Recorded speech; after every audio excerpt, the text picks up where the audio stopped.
Queridos irmãos, boa noite.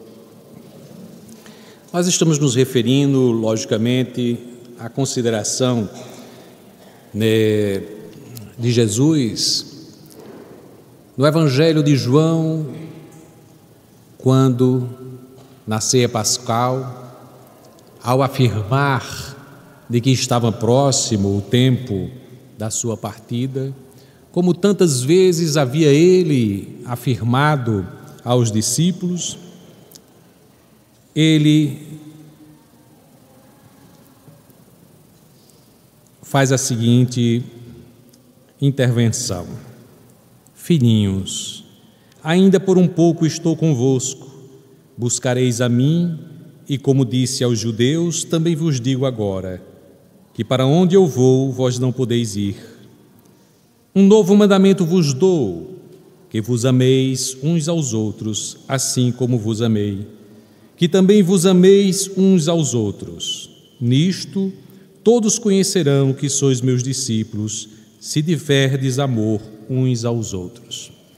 É uma passagem magnífica do Evangelho, porque vamos encontrar o Cristo se referindo exatamente a um aprofundamento daquela lei, daquela regra áurea que ele havia trazido aos seus discípulos quando afirmava que deveríamos amar aos nossos semelhantes como a nós mesmos.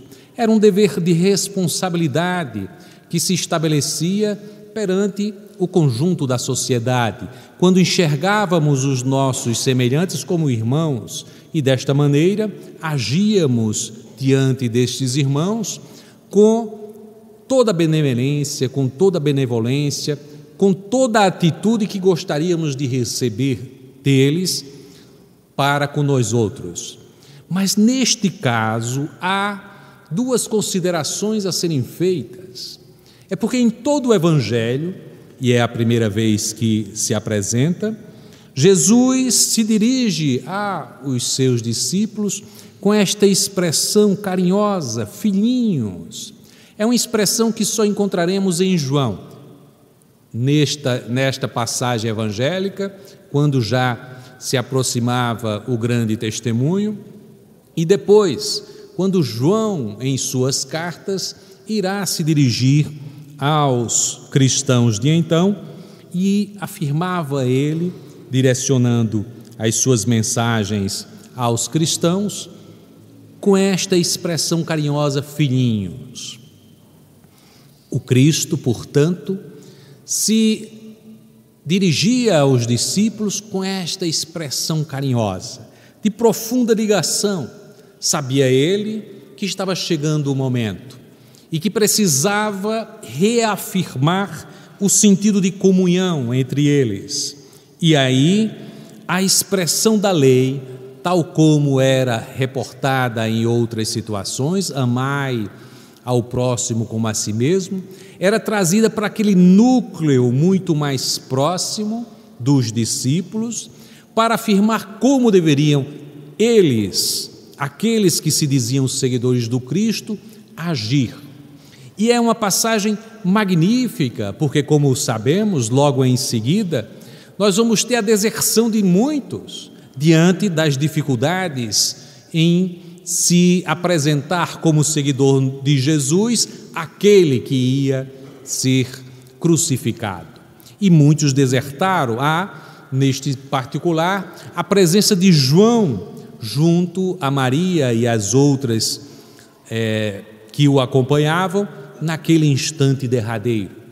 Mas a mensagem do Cristo trazida àquela hora iria calar fundo ao coração dos discípulos, de modo a que, logo em seguida, quando dos primeiros anos de exercício da missão cristã, já sem Jesus, eles realizaram uma tarefa extraordinária, fraternal, no sentido daquilo que era a expressão do agir do Cristo diante de nós. E por isso mesmo é dito no Atos dos Apóstolos, o evangelista Lucas retrata essa convivência dos cristãos de então, afirmando: na comunidade dos fiéis havia um só coração e uma só alma, e ninguém dizia possuir algo, pois tudo entre eles era comum. É uma passagem, neste capítulo 4, em que se registra que João e Pedro haviam realizado uma cura em nome dos exemplos do Cristo Jesus, e tinham sido levados à sinagoga para dizer efetivamente como realizaram aquela cura, e que não podiam realizá-la em nome de Jesus. E ao que Pedro é muito afirmativo na defesa da sua posição, dizendo que não poderia realizar algo de bom se não fosse o Cristo, exatamente o Filho de Deus, e na expressão daquilo que ele conduzia, na manifestação das suas ações caritativas, estava a vinculação com o Cristo. E ao registro de Lucas, de que de fato, não só eles tinham essa atividade caritativa externa de iluminação pela educação dos sentimentos a todos quantos se apresentavam. Há um registro de Lucas a dizer que rapidamente mais de 5.000 fiéis imediatamente seguiam aqueles discípulos do Cristo. Nos lembremos sempre que o Cristo começa com 12 e ao longo de 3 anos de apostolado dele, ele reúne 500 discípulos nas despedidas realizadas na Galileia, quando ele faz a determinação de que eles fossem pelo mundo divulgando a mensagem. E logo em seguida há esse registro de Lucas dizendo já ter mais de 5.000 adeptos do cristianismo se reunindo em torno daquela ação dos discípulos agindo em nome do Cristo. Então é uma noção de proporção de como a mensagem cristã, a despeito de todas as perseguições, conseguia ampliar-se em função desse caráter novo da intervenção religiosa, que não só resumia-se na atividade de falar a palavra de Deus, mas do exercício da própria missão que o Cristo nos trouxe, que era o exercício do amor fraterno.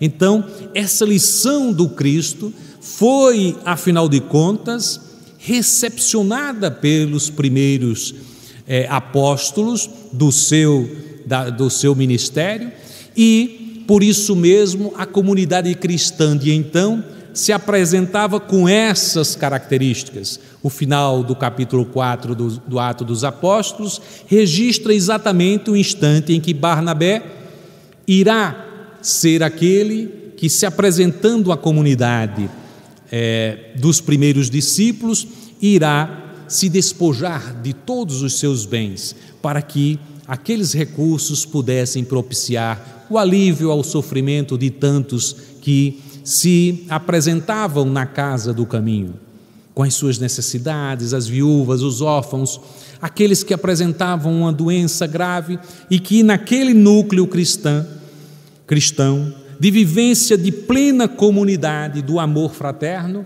encontravam guarida, encontravam amparo, encontravam o suporte para a superação e para a resignação diante dos obstáculos que enfrentavam. É, portanto, uma passagem extraordinária, esta recolhida do Evangelho de João, melhor dizendo, quando o Cristo, na ceia pascual, nos traz o sentido do amor fraterno que deve viger entre os corações que se digam cristãos. Porque fomos tocados pela mensagem cristã. Não nos reunimos nesta assembleia, e aqui falo dos 2 planos da vida, os que aqui estão encarnados e os outros que estão no plano espiritual e nos acompanham em plateia mais numerosa do que a dos encarnados, incorporando-se nesta vibração harmônica com tantos quanto nos acompanham pela internet, a quem enviamos os nossos abraços, porque este sentido de procura da mensagem do Cristo é um sentido de atendimento a uma convocação, que para nós é ainda, para muitos, o sentido de aproximarmos-nos da palavra contida no Evangelho, ou da expressão de um ensino que nos chega por uma palestra, em um grupo de estudo, numa leitura edificante. Tudo isto é maravilhoso. Para alguns outros, há a percepção de que um ambiente como esse propicia energias salutares, energias renovadoras, e alguns virão certamente para obter o benefício da água fluidificada, do passe, e diremos mesmo que a interpretação que o Espiritismo nos oferece da própria mensagem cristã encontra grande expressão nas nossas mais sentidas necessidades de elucidação do sentido da vida. E dizemos: irei ao centro no dia de hoje, e lá obterei esses benefícios para a minha vida. E quantos não são assim na casa espírita? Como tantos outros haverão de ir a um templo católico, a um templo protestante, ir a uma sinagoga buscando esta aproximação com o divino, porque nos dizemos, ali naquela localidade, ou por aquele ambiente, ou pelas pessoas que lá estão, pela espiritualidade, haverei de estar em uma localidade onde harmonizarei as minhas aspirações de encontro com o divino, exatamente na comunhão, que ali poderei experimentar. Mas é ainda uma experiência, digamos, inicial. É uma aproximação pelo encantamento que nos provoca a palavra do Cristo. E devemos perceber que este encantamento é algo que está sendo construído em nós há 2000 anos. Há 2000 anos essa mensagem poderosa está nos convocando. Em momentos em que estamos encarnados e em momentos em que desencarnados, observamos o quanto falhamos diante dessa mensagem poderosa. E ela continua nos convocando. E somos sugeridos, pelo mais íntimo de nós, a nos dirigirmos a estes ambientes onde podemos perceber a palavra do Cristo sendo endereçadas aos nossos corações. Mas a despeito disso, não adentramos na convocação por inteiro, porque o Cristo nos falava: amai-vos uns aos outros como eu vos amei. É uma colocação forte demais, porque nos dá uma ideia de um amor que a primeira impressão nossa é um amor impossível de ser realizado, porque dizemos: um amor tal como Cristo nunca haverei de ter. Mas isto é contrariar a própria palavra de Jesus. Isto é contrariar o próprio ensino do Cristo, porque Ele nos veio como mestre, e nenhum mestre haverá de ir a uma sala de aula oferecer uma lição que não seja capaz de ser apreendida pelo seu discípulo, pelo seu estudante. Quando Ele nos fez essa convocação, é porque nós somos capazes de chegar um dia a amar como Ele nos amou, como Ele nos ama e como Ele continua nos amando e irá nos amar pelos dias que teremos na nossa jornada de iluminação espiritual. Afinal, foi Ele mesmo, em outra passagem, a dizer: eu estarei convosco até o fim do ciclo, até o fim do ciclo de nossa evolução. Eu estarei convosco. Então estamos acompanhados amorosamente pelo Cristo. E continua o convite, mas nós ainda não somos capazes de atender a estes reclamos da nossa alma, não do Cristo. O Cristo nos convida amorosamente e sabe esperar. Ou estamos imaginando que o Cristo não está a nos esperar há milênios? Foi Ele exatamente a estar presente no momento de criação deste nosso mundo, deste nosso planeta, a esperar a nossa evolução das primícias do que fomos, dos primeiros códigos genéticos, nas várias roupagens em que já vestimos para chegarmos ao que somos nos dias atuais. E nos ver em nossas quedas, em nossos erros, em nossas tentativas de acerto e alguns acertos, e em cada uma dessa passagem conosco, nos amando, nos fornecendo novas possibilidades. Mas a nossa imagem do Cristo, aquela que carregamos no íntimo, é o resultado de 2000 anos de recusas ao entendimento do seu convite para exercermos esse amor fraterno.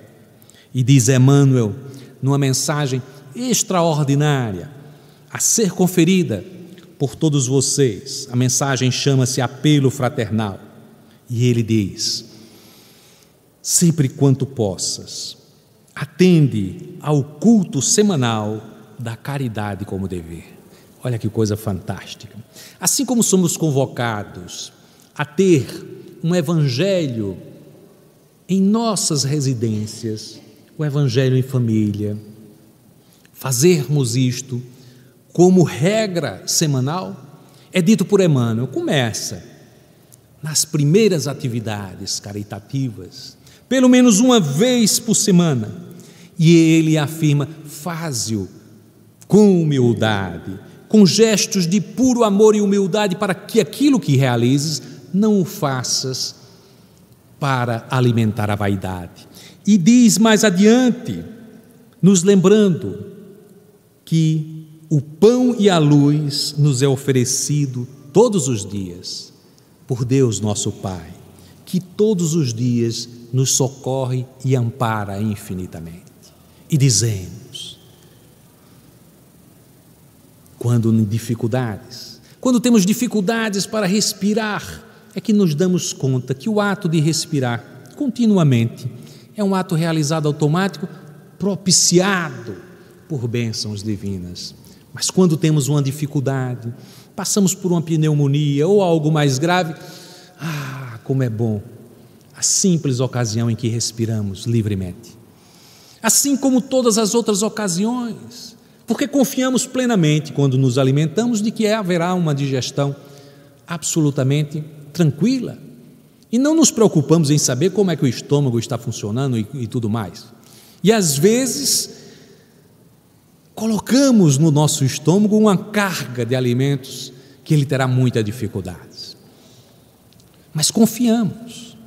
Apenas nos damos conta de como essas coisas se resolvem facilmente quando uma dificuldade é muito grande, quando uma úlcera, algo nos oferece a condição de perceber quantas possibilidades nos são oferecidas. Porque quando imaginamos alguém como Chico Xavier, com todas as dores, com problemas como angina, a cegueira em um olho, todos os problemas que tinham, e agir com plena alegria na realização da missão cristã. E nós, na primeira dificuldade, um dedo que inflamou, já é motivo para dizer, hoje eu não vou no centro espírita, não. Porque um dedo inflamou, é muito desagradável, aí desertamos da atividade. Pensamos em Francisco de Assis, naquela perfeita alegria, e completamente vitimado por infecções no baço, no fígado, cego, quase surdo, e agindo, cantando as glórias e o louvor a toda a criação humana. Mas na primeira dificuldade, uma gripe ocasional, já nos é motivo para desertarmos das atividades caritativas. E diz Emmanuel, o esquecimento da carne que nos é oferecida pelo Pai. Alguém já percebeu sobre essa situação? Não sabermos aquilo que fizemos de mal em outra encarnação e vimos, e somos colocados numa família para vivenciarmos o amor, para termos os estímulos ao trabalho e tudo mais, e ainda construímos dificuldades para realizar nossas atividades, quando deveríamos a cada dia agradecer ao Pai as condições todas, o ar que respiramos, um momento de meditação tão importante, para o agradecimento a tudo que nos circunda. Falávamos de Francisco de Assis, naquele cântico de louvor ao irmão Sol, à irmã Terra. Todos eram irmãos na criação divina, porque se integrava no sentido de tudo que é obra de Deus. E aí, diz Emmanuel, se hoje é o teu momento de dar, lembra-te, amanhã poderá ser o momento de receber. E diz, não te faças representar por outra pessoa quando diante de alguém que padece, porque muitas pessoas, porque tem uma posição de destaque, ou porque tem uma posição de poder, ou porque tem dinheiro, envia os seus emissários para a caridade, a atividade caritativa, e diz, enviei 10 pessoas para resolver aquela situação, mas não se coloca com o seu coração. E diz Emmanuel, não sabes, mas quando vais à tua atividade e tu vais atender aquele que é cego, tu voltas enriquecido em agradecimento a Deus pelos olhos que possuis. E quando vais diante daquele que está amargurado na profunda tristeza, na depressão, e vais atender a ele, voltas encantado, com toda a alegria que te cerca de estímulos à tua vida. E quando vais diante do paralítico, tu retornas com toda a compreensão do valor da mobilidade que tens, e diz, quando encontras os enfermos e os loucos, os fracos e infelizes, agradece ao Senhor a ventura de estar na posição de poder ajudá-los. Porque nunca nos colocamos na ideia de que amanhã poderemos ser aquele a ser ajudado. Nunca nos colocamos nessa ideia. E quantos estão hoje no hospital com uma grave enfermidade, com um câncer, a rogar a Deus por aquela visita que lhe trará o benefício do toque de uma mão, de que alguém possa oferecer-lhe os ouvidos para que ele possa falar. As atividades que a SEJA realiza no Hospital da FAP. Em uma das últimas visitas, meu filho indo ao Hospital da FAP, ele nem foi para outros apartamentos, porque num apartamento havia um que não recebia visitas de ninguém. E naquela oportunidade, ficou ali de falar, ele falar. Ele tinha necessidade de falar. Poucos dias depois, desencarnou.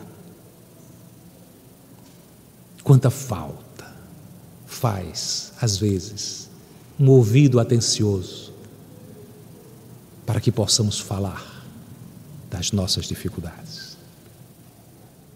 E diz Emmanuel, não esperes desse modo o concurso de outras pessoas para realizar as tuas atividades. Vai com o teu coração. E dizia mais, muitos de nós nos apresentamos para a atividade cristã, lendo, aprendendo nos livros sobre a palavra de Jesus. Ele diz, ora e estude, aprende e ensina a verdade.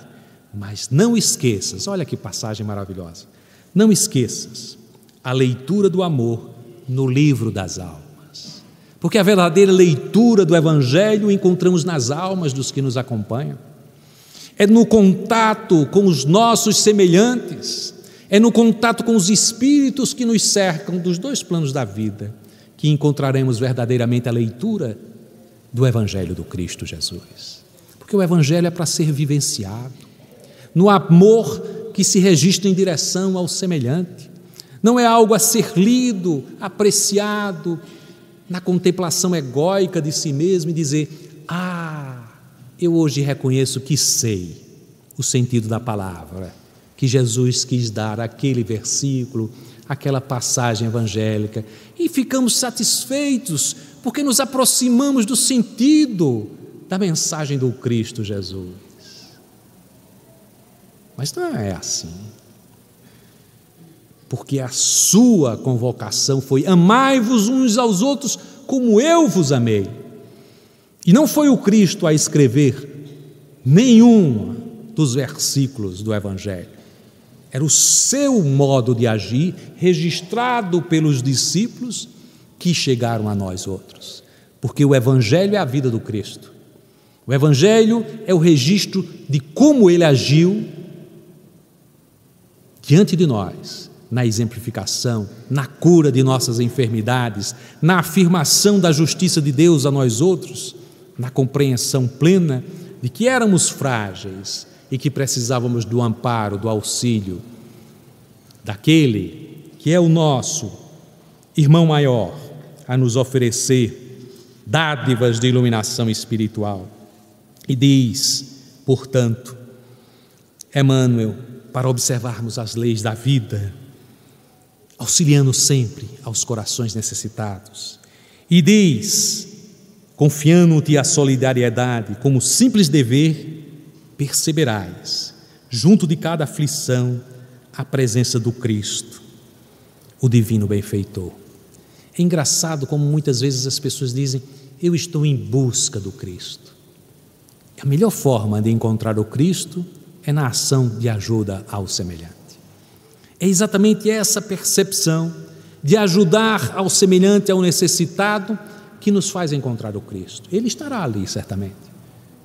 Não encontraremos o Cristo naqueles instantes em que, diante do computador, começamos a compartilhar mensagens de ódio, de rancor, de mágoa, de maledicência, atendendo aos nossos requisitos menores de preocupações com o mundo da política, com o mundo das fofocas e tudo mais.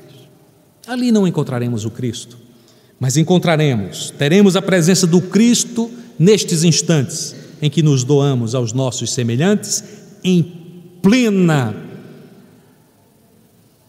manifestação do amor fraterno que ele veio nos ensinar.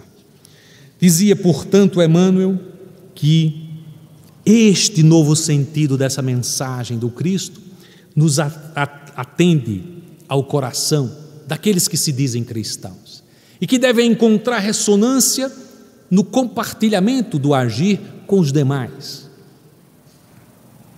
que já se insinuam como corações verdadeiramente cristãos.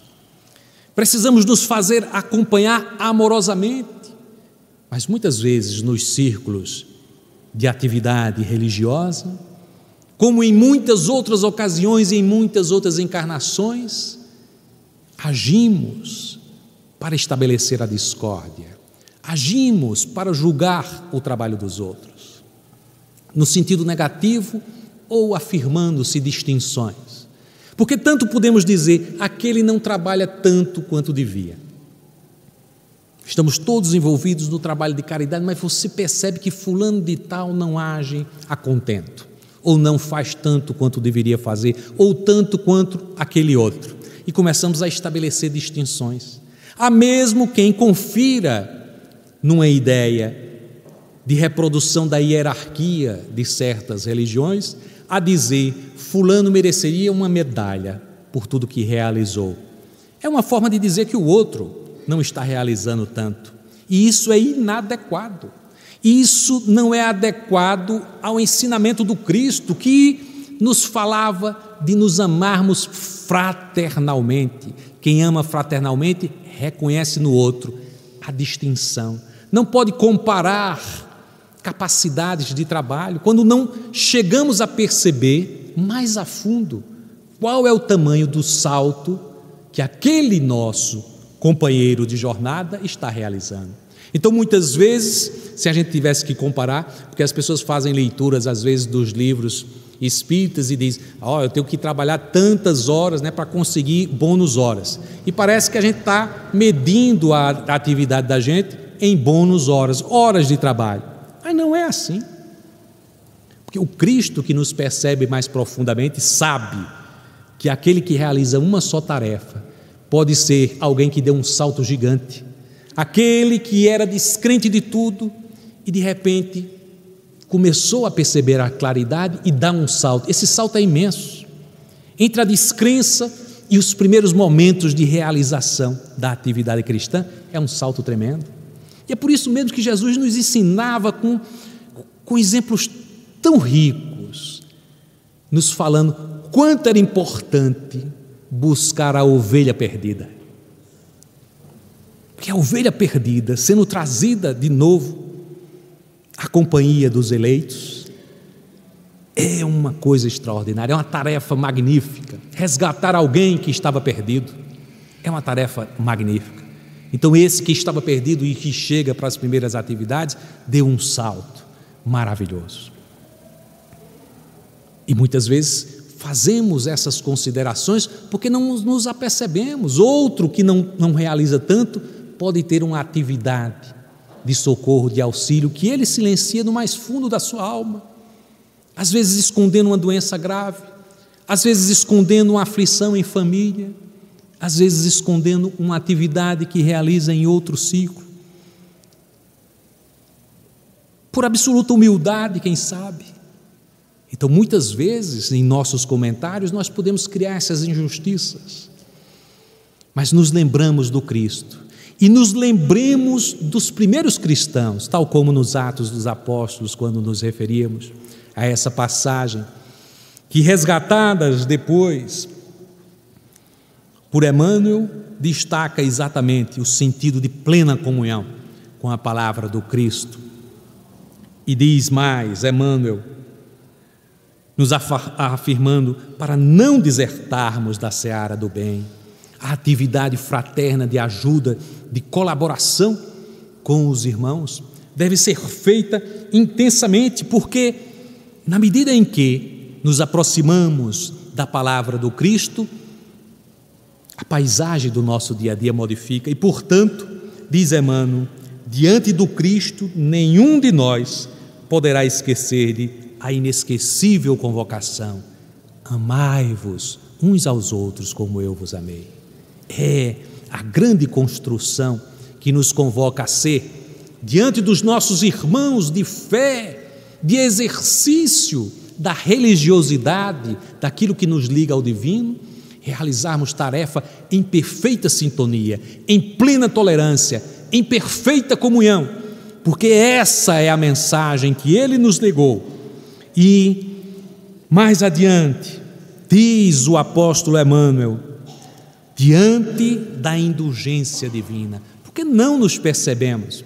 Muitas vezes achamos difícil agir diante dos nossos companheiros de jornada com indulgência, compreendendo-lhes as fragilidades com que se apresentam em determinados momentos, mas devemos compreender o sentido da mensagem do Cristo ao nos convocarmos a nos amarmos uns aos outros como Ele nos amou, entendendo que a indulgência divina nos acompanha ao longo dos séculos.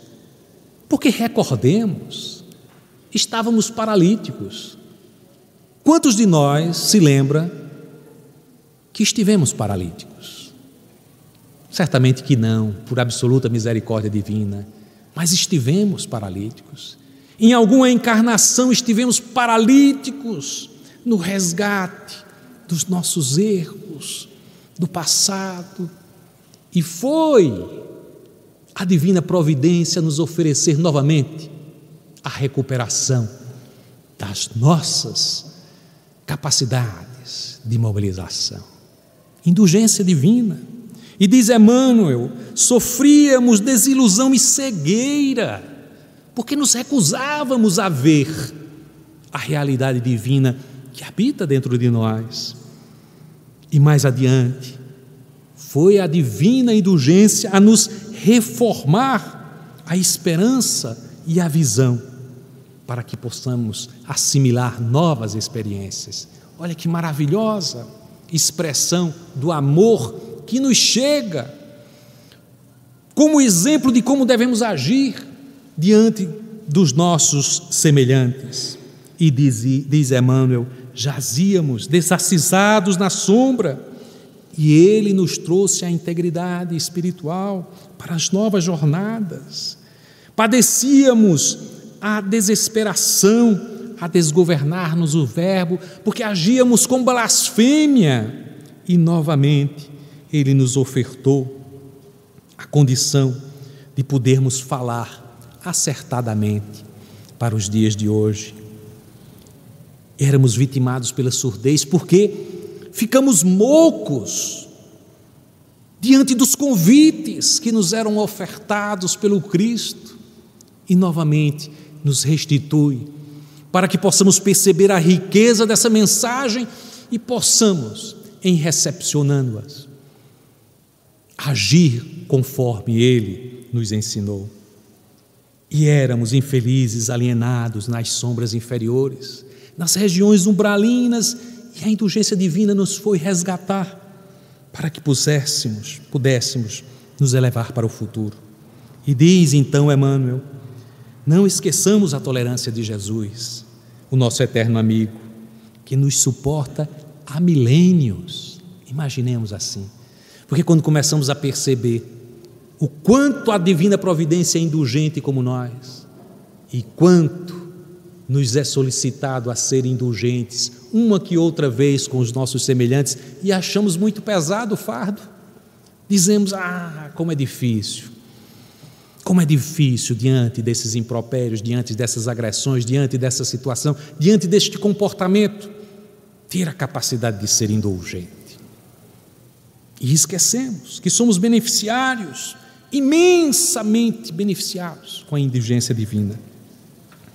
Diz Emmanuel, portanto, que não podemos então atender a esse chamado do Cristo se nas lides aonde trabalhamos, as lides no campo evangélico, no campo espírita, agirmos com os nossos companheiros de jornada, com manifestações de julgamentos precipitados, de maledicência, apontando o defeito de um e de outro, quando a grande convocação é exatamente a de nos despirmos das ilusões transitórias do mundo de hoje.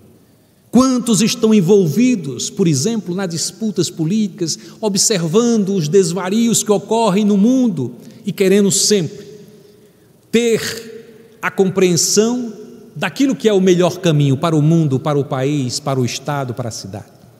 E dizemos, devia ser assim, a governança deveria ser dessa forma.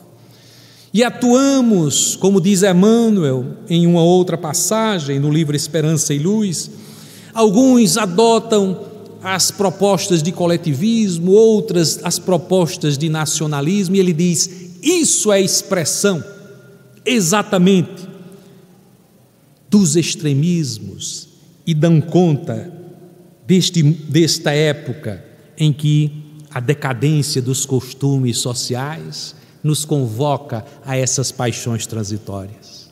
Ele diz, a grande tarefa do Espiritismo é exatamente a realização do homem interior dentro de um novo conceito de fraternidade.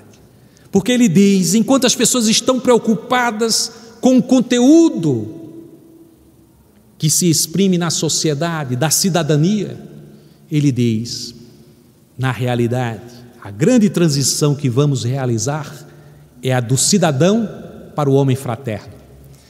O cidadão é aquele que se comporta na sociedade obedecendo leis, deveres e direitos, e quando o faz já contribui demais, porque se obedecer à lei não irá corromper, não irá roubar, não irá matar, já é uma coisa maravilhosa.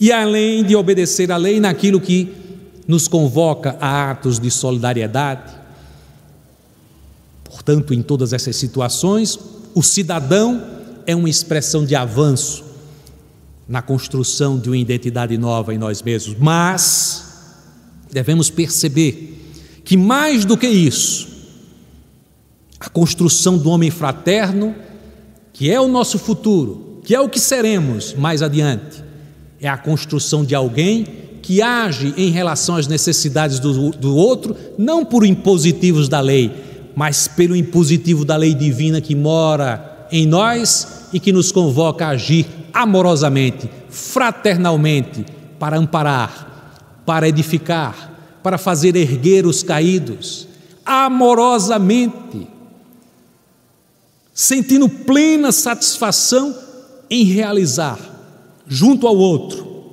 aquilo que o Cristo foi para com nós outros ao longo de 2000 anos, nos erguendo, nos amparando, nos restituindo a visão, nos restituindo os movimentos, nos restituindo as condições para a nossa iluminação. Agradeçamos sempre. Emmanuel, ainda comentando os Atos dos Apóstolos, vai nos falar exatamente sobre esse sentido da vivência cristã dos primeiros tempos, em que ali os discípulos do Senhor conheciam a importância da sobrevivência para o triunfo da vida moral. É por nos sabermos amorosamente vinculados à fonte divina de todo o amor que nos direcionamos para o nosso erguimento moral, porque sabemos que somos esperados ansiosamente pelos espíritos que nos antecederam na marcha evolutiva, nos aguardando e que vibram intensamente com cada conquista que realizamos. Quando imaginamos isso e pensamos nos desvarios daqueles que se sentem sós no mundo, que se sentem sós porque naquele instante está apartado das afeições, dos que estão na carne, mas nunca estamos sós, porque nos acompanham sempre o amor, a tolerância, a compreensão, a benemerência do Pai, através de todos os seus anjos tutelares que nos influenciam a vida. Bezerra de Menezes tem uma mensagem através de Francisco Cândido Xavier, em que ele lista itens da fraternidade em Jesus. É uma coisa extraordinária. Procurem itens de fraternidade em Jesus, uma mensagem de Bezerra de Menezes por Chico Xavier. E ele enumera 26 itens. Não vou tratá-los a miúde, mas vamos falar que ele inicialmente nos dá pré-condições. Entendermos inicialmente para as nossas atividades fraternas, para a experiência do amor fraterno que, em toda questão difícil que temos que enfrentar, em primeiro lugar, sempre nos perguntarmos, diante dessa situação, como agiria Jesus? É uma construção magnífica. É sempre a perspectiva de buscarmos unificarmos-nos com o pensamento cristão. Então temos uma dificuldade e imaginemos. Como agir? É imaginar como agiria o Cristo. E aí, se conseguirmos encontrar a medida correta do agir do Cristo, certamente agiremos corretamente. E aí, depois Bezerra diz, é preciso nos compreendermos, aceitarmos que somos parte da grande família universal de Deus. E que estamos nesse ambiente, nesta morada, como se estivéssemos num condomínio que se avizinha de outro condomínio em outro país. Aqui estamos. E muitas vezes nos colocamos em condição de absoluta revolta, porque dizemos, mas por que nascer aqui em Campina Grande, no interior da Paraíba, quando poderíamos ter nascido em Paris, em Roma, quem sabe, em algum local de nossa preferência, e dizemos assim, mas não é isso, porque estamos no local absolutamente identificado para que possamos evoluir com as pessoas que, a despeito de nossas interpretações primeiras, são aquelas necessárias ao nosso reajuste. E depois haverá de dizer, cada criatura é um mundo próprio em si mesmo. que nem sempre se harmonizam com os demais. Então é preciso ter tolerância, saber que o outro pensa diferente, saber que o outro tem um estágio evolutivo diferente do nosso, alguns acima, alguns abaixo, mas entender que é nosso irmão, com as suas necessidades e potencialidades, que devem ser sempre percebidas no sentido da elevação de nós mesmos e dele nas atividades que realizamos em conjunto. E tudo isso nos leva a uma noção de responsabilidade.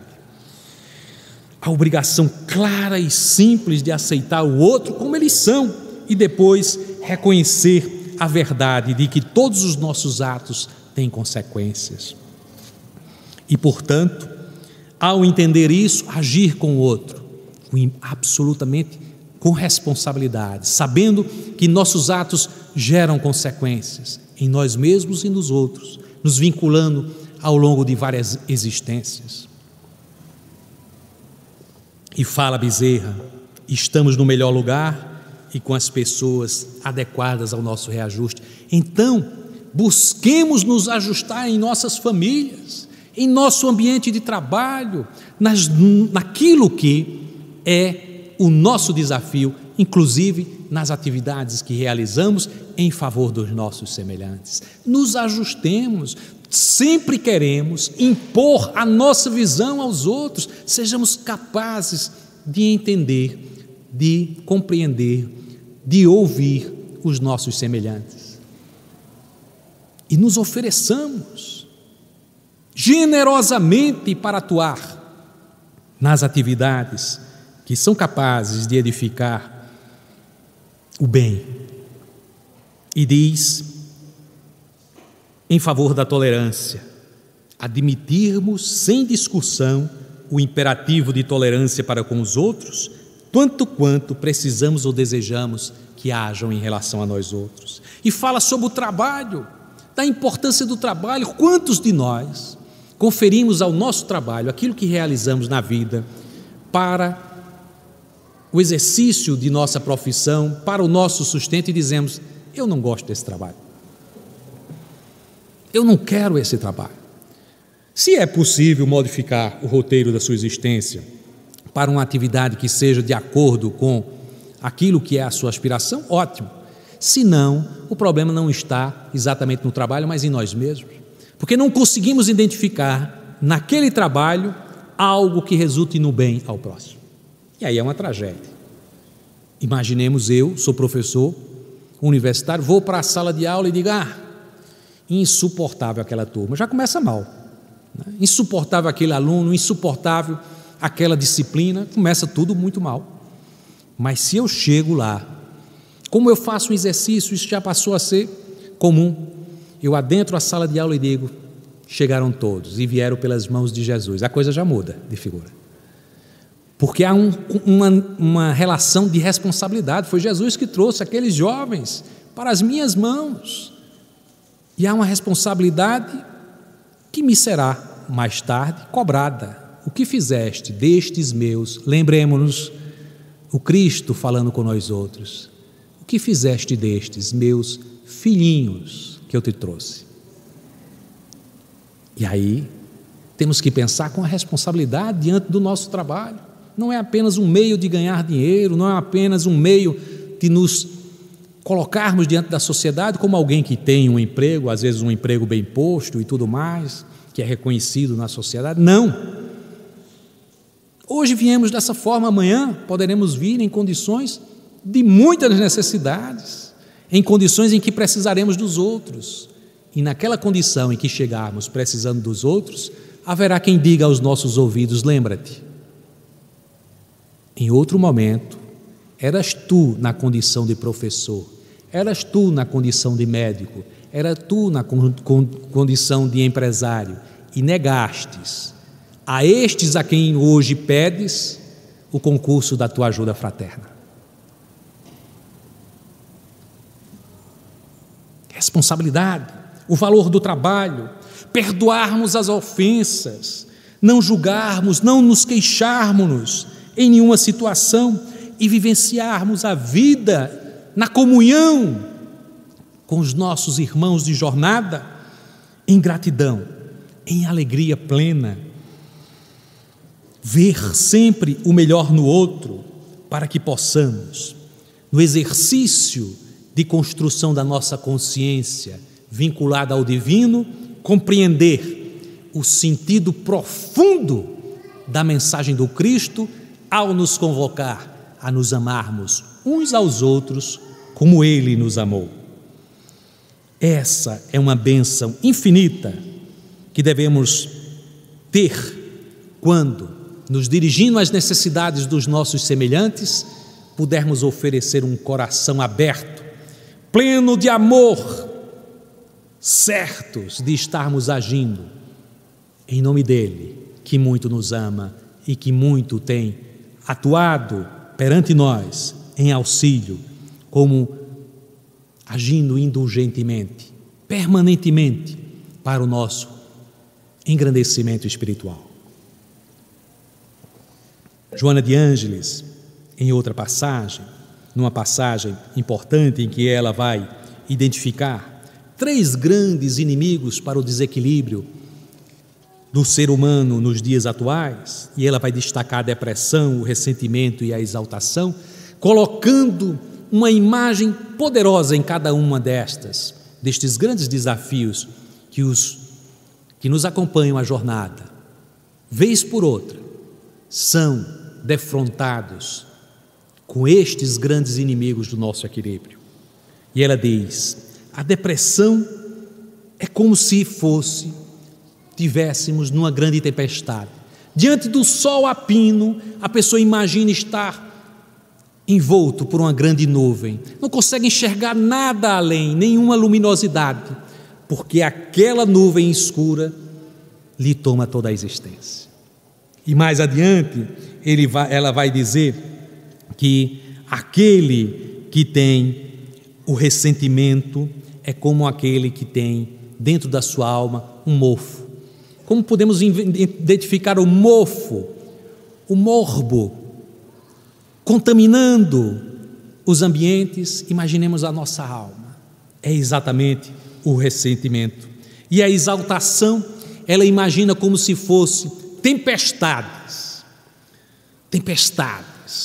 raios que são disparados no nosso sistema nervoso. E aí agimos com absoluta exaltação.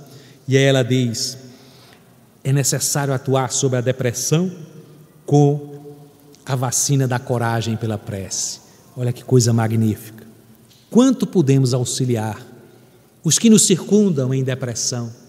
Muitos deles chegam mesmo, como está ocorrendo vários casos, e nos circundam e ficamos assustados com os casos repetidos de suicídio, e que têm grandemente vinculação com esses estados depressivos, que precisa ser combatido logo de imediato, com os convites à ação vitalizadora da caridade e do amor fraterno, e com a vacina da prece bem direcionada, que podemos fazer alcançar a estes corações. E no ressentimento, podemos oferecer o raciocínio lúcido mediante o amor conforme o Cristo, que não espera nada. Olha o que um coração amoroso, fraterno, pode realizar diante de uma grande aflição, que é o ressentimento. E na exaltação, o refrigério da meditação. E diz ela, é exatamente essa meditação que nos recompõe as energias. Grandes torturas dos dias atuais, o ressentimento, a exaltação e a depressão, a nos convocar à atividade fraterna de amor, de auxílio, de encontro com aquilo que era a presença do Cristo entre nós, a elevação dos nossos irmãos nos despenhadeiros da vida. Ainda hoje, podemos nos vincular em pensamento à experiência transcendental que há 800 anos, na região central italiana da Úmbria, daquele que se fez a expressão do amor cristão entre nós, na maior experiência de entrega e de fraternidade, na construção de um viver, a ligação com o divino, em plena entrega, nas circunstâncias de se fazer servidor humilde, tendo ele nascido nas condições de abastança e de riqueza. E a despeito de todas as acusações e de todos os enfrentamentos, foi Francisco de Assis aquele a resgatar o sentido do amor fraterno, para quem não há limites de expressão, e o medo não é obstáculo a se oferecer a mão em auxílio ao leproso, que anteriormente lhe causava tanta repulsa, e era ele agora a abraçar e beijar, e limpar as feridas, lembrando o amigo fraterno que o convocou para iluminar as trevas da idade medieval. E nos lembremos de Francisco na construção de uma amorosidade entre os seus irmãos. Exatamente isso, chamar o companheiro da vivência religiosa de irmão, porque compreendia a mensagem do Cristo que o convocava a amar aos seus semelhantes como ele nos tem amado por todos os séculos. Nos façamos irmanados a Francisco nesses instantes em que, pela sua aproximação, podemos sentir o amor fraterno de tantos corações franciscanos que cantam louvores a reuniões como estas, onde a mensagem do Cristo reanima em nós outros o valor da caridade, o amor sem pejo, sem soberba, como dizia o apóstolo Paulo, para nos fazermos humildes peregrinos de pés descalços, em auxílio, em amparo, em amor verdadeiro. Em nome de Francisco, nesta casa tão vinculada ao seu coração, possamos agir nos dias que seguem com o sentimento de entrega à mensagem do Cristo, amando aos nossos irmãos, vendo neles o Pai amoroso e bom, que nos concede todas as bênçãos. Que o amor do Cristo nos ampare neste e nos dias por vindouros. Assim seja.